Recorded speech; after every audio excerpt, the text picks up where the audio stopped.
Rassemblement national.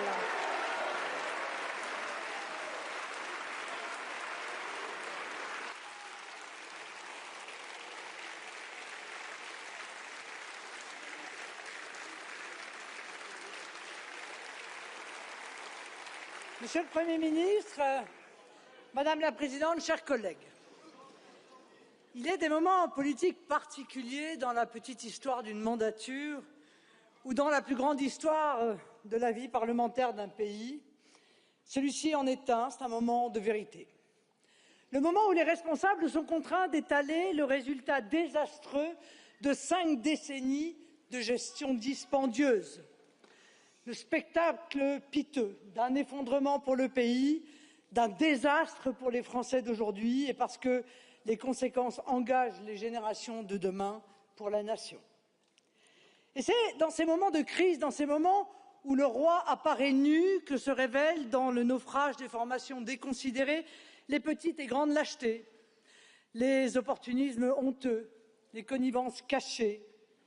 Je n'aurai pas la cruauté de décrire les méprisables roucoulades d'aspirants ministres auxquels nous assistons. Ce que l'on retiendra surtout, c'est la solidarité inébranlable et malvenue d'anciennes forces politiques qui ont en commun le poids d'un bilan déshonorant et pour seul projet de se maintenir au pouvoir, coûte que coûte, quoi qu'il en coûte, dirait quelqu'un. Aujourd'hui ne se joue pas le sort politique d'un homme qui sait que les exigences du combat politique dépassent évidemment les personnes. C'est l'honneur de la politique et c'est parfois la noble servitude que de l'accepter. C'est pourquoi je m'étonne que M. Bayrou ait pu un instant croire que je pouvais lier ma décision de voter ou non la confiance à mon intérêt personnel. C'est mal connaître le Rassemblement national et c'est ignorer l'intensité de notre engagement exclusif au service de la France. Ce moment marque la fin de l'agonie d'un gouvernement fantôme, d'un gouvernement qui n'eut de gouvernement que le nom. En 8 mois, des ministres, souvent invisibles ou transparents, n'ont été capables de produire que 5 textes législatifs, dont 3 sur Mayotte en raison du dramatique épisode Chido. À l'évidence, le pays n'est pas gouverné. Est-il même seulement administré? Dès lors, à quoi bon maintenir un gouvernement qui ne gouverne pas? Les Français ne s'y trompent pas, puisqu'ils sont 75% à souhaiter la censure de ce gouvernement. Et vous, Monsieur le Premier ministre, vous êtes si habitué à la déconnexion de la représentation parlementaire avec l'opinion que vous vous étonnez que les députés, dans leur majorité, puissent exprimer cette volonté populaire. Nous vivons l'effondrement d'un système qui croit pouvoir tirer du constat scénarisé de ses échecs une nouvelle virginité politique. Faut-il fonctionner en vertu d'une pensée magique pour croire qu'une sorte de born-again, d'évangéliste américain, permettrait d'obtenir le pardon céleste et l'onction démocratique divine? Cette légitimité que le peuple, battant de l'échec, ne reconnaît plus à des dirigeants faillis. Dirigeants de droite comme de gauche, vous êtes coupables. Vous ne pouvez pas pleurer devant les caméras les conséquences des méfaits que vous avez vous-même commis.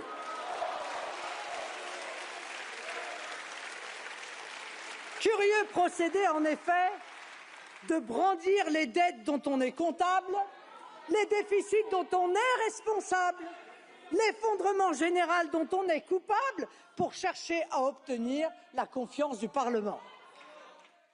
Pas moins paradoxal, Monsieur le Premier ministre, au moment où vos fonctions vous donnaient le devoir d'appeler à l'unité du pays, de désigner à la vindicte publique une classe d'âge. Ne cherchez pas à vous exonérer à mauvais compte des responsabilités d'un système que vous soutenez vous-même depuis 40 ans et tout particulièrement dans les rangs macronistes depuis 8 ans. Vous cherchez à présenter les gouvernements passés comme irresponsables. Eh bien, moi de vous le dire, si la classe politique qui a conduit la France dans le mur est bien irresponsable, ce n'est pas au sens où vous employez ce terme. Ce à quoi nous avons assisté durant la dernière année, c'est à un naufrage. Un triste spectacle dont la seule vertu sera, je l'espère, de mettre fin au supplice des Français et en accélérant l'histoire de préparer la grande alternance. Les informaticiens parleraient de reset, cette action qui consiste à réinitialiser la machine qui est étouffée par les bugs. Le vrai reset serait la démission du président, mais cette décision ne dépend que de lui, puisqu'il est constitutionnellement élu pour 5 ans. Bon, je ne m'attends à rien sur ce point, consciente que n'est pas le général de Gaulle qui veut. Et faut-il que LFI ait mauvaise conscience pour appeler à la destitution d'un président failli qu'ils ont porté par 2 fois au pouvoir en toute connaissance de cause?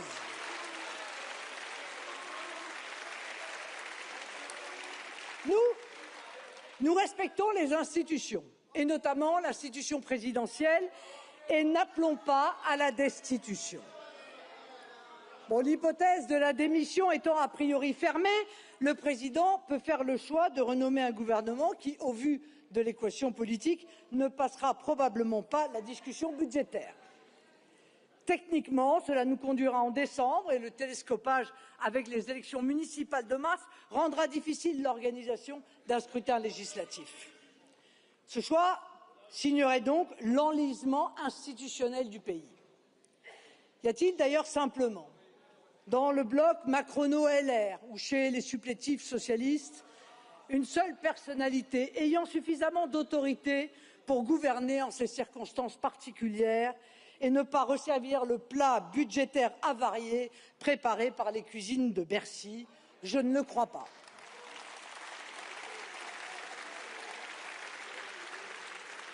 Quel serait le sort d'un gouvernement de gauche dont le projet gouvernemental se résumerait à 44 milliards d'impôts nouveaux, à des centaines de milliers de migrants supplémentaires et à l'aggravation du laxisme judiciaire?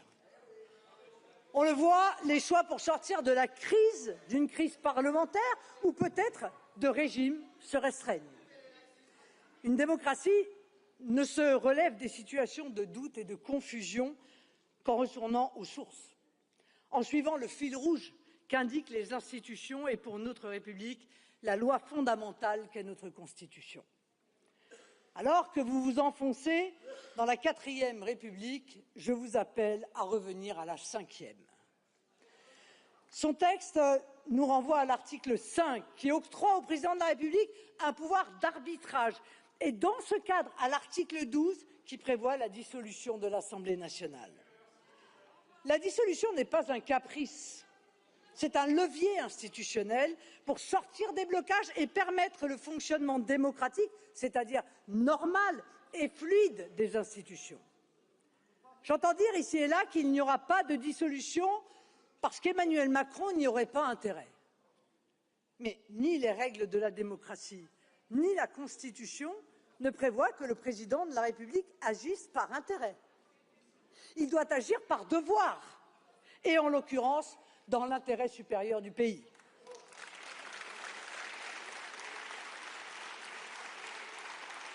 Et s'il dispose de pouvoirs pour permettre l'exercice de la démocratie et le fonctionnement des institutions, c'est pour les mettre en œuvre quand la situation l'exige.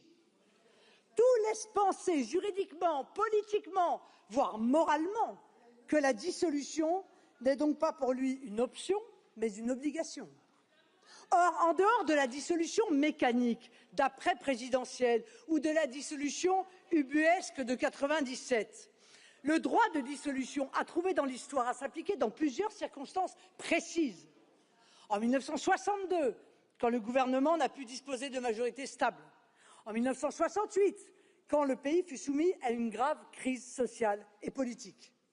Au regard de la pratique constitutionnelle, il n'est pas illégitime de dire qu'en ce 8 septembre 2025, il n'y a pas une condition remplie, mais 2 et même davantage. 1, le pouvoir législatif est paralysé par une absence de majorité. 2, le pays connaît une crise sociale latente qui peut exploser à tout moment. Et 3, Il connaît une crise financière, le tout dans un contexte international instable et avec une guerre aux portes de l'Europe. Cet état de fait devrait suffire à dissoudre. Un grand pays comme la France ne peut pas vivre avec un gouvernement de papier, surtout dans un monde tourmenté et dangereux, dans un monde qui vit des révolutions technologiques et des basculements géopolitiques historiques qui réclament des décisions immédiates. En 2024, M. Macron n'a pas péché en prononçant la dissolution. Un président n'a jamais tort de s'en remettre au peuple. Le scrutin des européennes de 2024 était à ce point accablant pour la majorité qu'il pouvait et même qu'il devait dissoudre. L'erreur d'Emmanuel Macron ne fut pas de dissoudre, mais sa faute fut, entre les deux tours, de consacrer son énergie présidentielle et celle de ses amis politiques à fausser le fait majoritaire d'alternance qui se dégageait. Après une présidentielle, il y a un fait majoritaire qui s'exprime naturellement aux législatives qui suivent.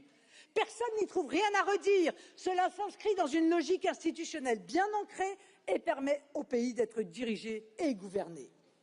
Mais il arrive qu'en cours de mandat présidentiel, une élection législative voit émerger un fait majoritaire d'alternance. Tout autant, celui-ci doit être respecté, même s'il annonce et impose au président une cohabitation. Avec tous ses défauts, François Mitterrand, alors président en 1986, a laissé se constituer une majorité alternative de droite. Il en fut de même pour Jacques Chirac en 1997, avec cette fois-ci une cohabitation socialiste. Ces deux cas montrent que le président de la Ve République a le devoir de s'effacer devant le vote populaire qui s'exprime. Quand il y a blocage, le rôle d'arbitre tel qu'il est dévolu au président par la Constitution est de renvoyer la représentation parlementaire vers le peuple et de laisser s'exprimer le choix des électeurs sans utiliser le second tour pour fausser les logiques électorales. On avait déjà vu le procédé au régional de 2015, quand dans les Hauts-de-France et en PACA, le second tour fut utilisé pour interdire des alternances locales qui étaient plébiscitées au premier tour. Ces manœuvres d'instrumentalisation des seconds tours sont des dévoiements de la démocratie. Imaginerait-on un arbitre de football qui s'emparerait du ballon parce que l'équipe qui a sa préférence est en train de perdre? On le voit, tout réside dans l'impartialité et le sens des responsabilités démocratiques avec lesquelles le président exerce son rôle d'arbitre. À l'issue du vote, M. Macron doit au moins une fois se résoudre à sortir de son rôle de chef de la majorité pour enfin assumer, si toutefois il en est capable, son rôle de président de la République. En ces circonstances, le président n'a qu'une possibilité, convoquer de nouvelles élections et laisser le pays choisir, et s'il le décide, de choisir une majorité d'alternance. S'il s'implique dans la campagne, s'il sort de son rôle d'arbitre pour devenir joueur, il accepte par avance d'en assumer les conséquences politiques en cas de défaite.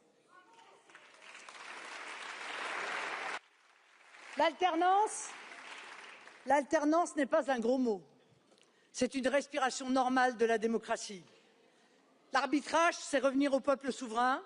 Laisser perdurer cette situation de blocage par des artifices mettrait le président en première ligne pour faire d'une crise parlementaire une crise de régime. Avec le mouvement du 10 septembre, LFI veut bloquer le pays. Sans dissolution, Emmanuel Macron bloque aussi le pays.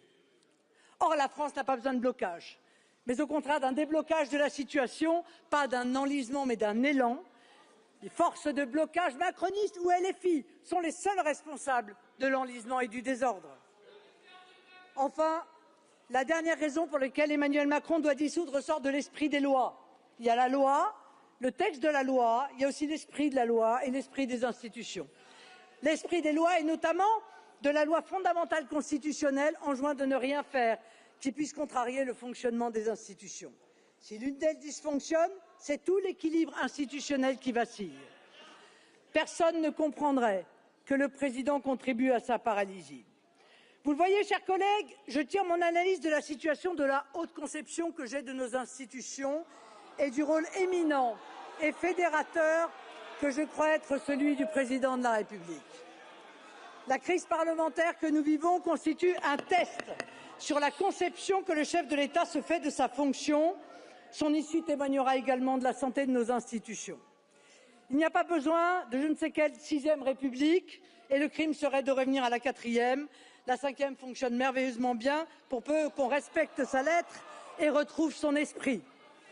Pour ce qui nous concerne, comme nous l'avons toujours fait, nous prendrons nos responsabilités. S'il n'y a pas de dissolution, nous continuerons avec un esprit constructif mais sans faiblesse de faire valoir les idées que nos électeurs nous commandent de défendre. Mais je le dis avec solennité, n'attendez pas que le groupe RN vous suive dans votre folie fiscale et migratoire, dans vos petits partis pris idéologiques qui vous empêchent de voir la réalité du pays. S'il y a une dissolution, nous accepterons le verdict des urnes. Si le peuple nous fait l'honneur d'un mandat clair, c'est-à-dire d'une majorité absolue, nous irons à Matignon pour mettre en œuvre sans attendre la présidentielle un programme de redressement national. Le changement n'attend plus. Merci beaucoup. Madame la présidente Le Pen.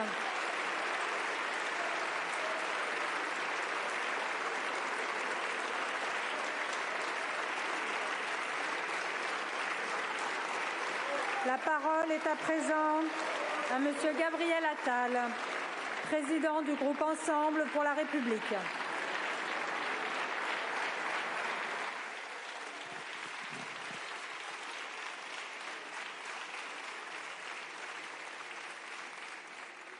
Madame la Présidente, Monsieur le Premier ministre, Mesdames et Messieurs les ministres, Mesdames et Messieurs les députés, chers collègues. Décrivant son siècle dans ce qui fut le journal de la Résistance, Combat, Albert Camus avait mis en garde.